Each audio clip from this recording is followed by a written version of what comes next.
আসসালামু আলাইকুম প্রিয় দর্শক, অন্য মঞ্চের আলাপ চাইতায় আপনাদের সকলকে আমন্ত্রণ জানাই। আসসালামু আলাইকুম। বিএনপির চেয়ারপারসন তারেক রহমান বৈঠক করতে যাচ্ছেন যমুনাতে প্রধান উপদেষ্টার সঙ্গে। নিঃসন্দেহে এই বৈঠকের দিকে দেশের অসংখ্য মানুষের চোখ থাকবে। এটি খুবই স্বাভাবিকভাবে ধরে নেওয়া যায় যে এটি নিছক কোনো সৌজন্য সাক্ষাৎ নয় প্রধান উপদেষ্টা ডক্টর মোহাম্মদ ইউনূসের সঙ্গে তারেক রহমানের। নির্বাচনের 1 মাস আগে থেকেই যে উত্তপ্ত পরিস্থিতির সৃষ্টি হয়েছে রাজনৈতিক অঙ্গনে, বিশেষ করে নির্বাচনকে ঘিরে আইন শৃঙ্খলাজনিত পরিস্থিতির অবনতি, এটি থেকে শুরু করে আরও নানান ইস্যুতে যথেষ্ট পরিমাণ যে বিতর্কের সৃষ্টি হয়েছে, নির্বাচন নিয়ে নানান ধরনের শঙ্কার সৃষ্টি হয়েছে, তার মধ্যে তারেক রহমান যে নিছক কোনো সৌজন্য সাক্ষাৎ করতে যাচ্ছেন না ডক্টর মোহাম্মদ ইউনূসের সঙ্গে, এটি নিশ্চিত। এবং যতটুকু জানা যাচ্ছে যে তারেক রহমান এই নির্বাচনকে সামনে রেখে বিএনপির পক্ষ থেকে বেশ কিছু দাবি বা সিদ্ধান্ত জানিয়ে আসতে পারেন। একটা জিনিস অনেকেই খেয়াল করছেন নিশ্চয়ই, যে তারেক রহমান দেশে আসার পর তার যে বিরল নজিরবিহীন নিরাপত্তা ব্যবস্থা তাকে ঘিরে, এবং একই সঙ্গে খালেদা জিয়ার মৃত্যুর পর ইউনূস সরকারের পক্ষ থেকে যেসব ধরনের আয়োজন করা হয়েছে, মানে আন্তরিকতা তো বটেই, তার চেয়েও বেশি অনেক কিছুর আয়োজন করা হয়েছে, সেগুলো মানুষের সন্দেহের দৃষ্টিতে এসেছে। অনেকের মতে যে এর পেছনে নির্বাচন কেন্দ্রিক কোনো ধরনের কোনো বিশেষ উদ্দেশ্য আছে কিনা, অর্থাৎ বিএনপি কিংবা তারেক রহমান অথবা আমাদের প্রয়াত সাবেক প্রধানমন্ত্রী খালেদা জিয়াকে কেন্দ্র করে যা কিছু হয়েছে, এসব দেখানোর পাশাপাশি অন্য কারোর বিশেষ কোনো উদ্দেশ্য রয়েছে কিনা এই নির্বাচনে বিশেষ ডিজাইনের মাধ্যমে অন্য কোনো বিশেষ শক্তিকে ক্ষমতায় আনার, এমন গুঞ্জনও শুরু হয়েছে। শোনা যাচ্ছে যে একটি বিশেষ ইসলামপন্থী রাজনৈতিক দল তারা নির্বাচন বয়কট করতে পারে।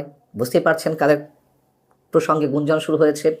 সেক্ষেত্রে নির্বাচনের গ্রহণযোগ্যতা নিয়ে যাতে কোনো প্রশ্ন না ওঠে, সে বিষয়ে কোনো আলোচনা হবে কিনা আমরা জানি না। এরই মধ্যে বাহরাইন এবং ওমানে পোস্টাল ব্যালট পেপার নিয়ে যে ভিডিও যথেষ্ট পরিমাণ ভাইরাল হয়েছে, সারা দেশে গণভোটের ব্যালট পেপার 1 মাস আগেই জেলা প্রশাসকদের ট্রেজারিতে যে পৌঁছে গেছে, তা নিয়েও নানান ধরনের বিতর্ক শুরু হয়েছে। নির্বাচনকে কেন্দ্র করে আসলে কি ঘটতে যাচ্ছে নির্বাচনের নামে। পাশাপাশি নিশ্চয়ই আমাদের চোখে এটিও বেঁধেছে যে শিক্ষা সংক্রান্ত একটি দক্ষিণ এশীয় সম্মেলনে প্রধান অতিথি হয়ে আমাদের প্রধান উপদেষ্টা ডক্টর মোহাম্মদ ইউনূস পরোক্ষভাবে এনসিপির পক্ষে প্রচারণা চালিয়েছেন। তিনি মন্তব্য করেছেন যে তরুণদের সেই দল থেকে অনেকেই বিজয়ী হয়ে আসবে নিশ্চিতভাবে। এমনকি এই মন্তব্যও করেছেন যে তাদের মধ্য থেকে কেউ শিক্ষামন্ত্রীও হতে পারেন। এই যে অযাচিত এই ধরনের মন্তব্য, তা নির্বাচনে প্রভাব ফেলতে যাচ্ছে কিনা, অথবা নির্বাচনের কোনো ডিজাইন হয়ে থাকলে আগেভাগেই তার অনেক কিছু বেরিয়ে পড়ছে কিনা অবচেতনভাবেই, সেগুলো নিয়েও নানান ধরনের প্রশ্ন উঠেছে।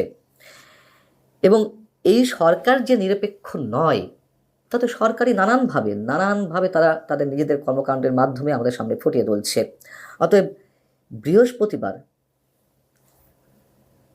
যে বৈঠকটি যমুনাতে অনুষ্ঠিত হতে যাচ্ছে প্রধান উপদেষ্টার সঙ্গে তারেক রহমানের, নিঃসন্দেহে সেদিকে নজর থাকবে দেশের কোটি কোটি মানুষের। এবং আমি প্রায় বলি, অনেকে বলেন যে বিএনপি বারবার ফাঁদে পা দিচ্ছে সরকারের। যে কোনো কঠিন মুহূর্তে, যে কোনো সংকটময় মুহূর্তে আমরা দেখেছি যে ডক্টর মোহাম্মদ ইউনূস 3টি দলকে সাথে নিয়ে বৈঠক করেছেন এবং সেই বিষয়গুলো মোটামুটি সামাল দেওয়ার চেষ্টা করেছেন। যখনই ডেকেছেন বিএনপি তার ডাকে তার আহ্বানে সাড়া দিয়েছে,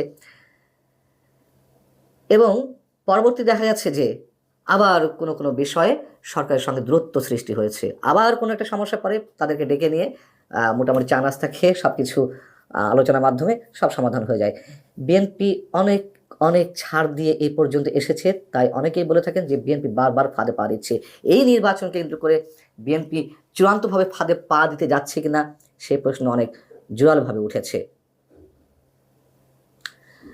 দেখা যাক যমুনাতে কী ধরনের সিদ্ধান্ত বা দাবির কথা জানিয়ে আসেন তারেক রহমান, তার উপরে নির্ভর করছে দেশের ভবিষ্যৎ। আগামীর যে গুরুত্বপূর্ণ নির্বাচনটি, তার অনেক কিছুই, যদিও সরকারের পক্ষ থেকে বলা হচ্ছে, দাবি করা হচ্ছে যে এটি হবে দেশের ঐতিহাসিক নির্বাচন, তার তো বিন্দুমাত্র কোনো লক্ষণ বা কোনো ধরনের দৃষ্টান্ত এখনো পর্যন্ত আমাদের সামনে উপস্থিত হয়নি। সেই জায়গা থেকে বৃহস্পতিবারের যমুনার বৈঠকটি নিঃসন্দেহে অনেক অনেক বেশি গুরুত্বপূর্ণ। ভালো থাকুন সবাই।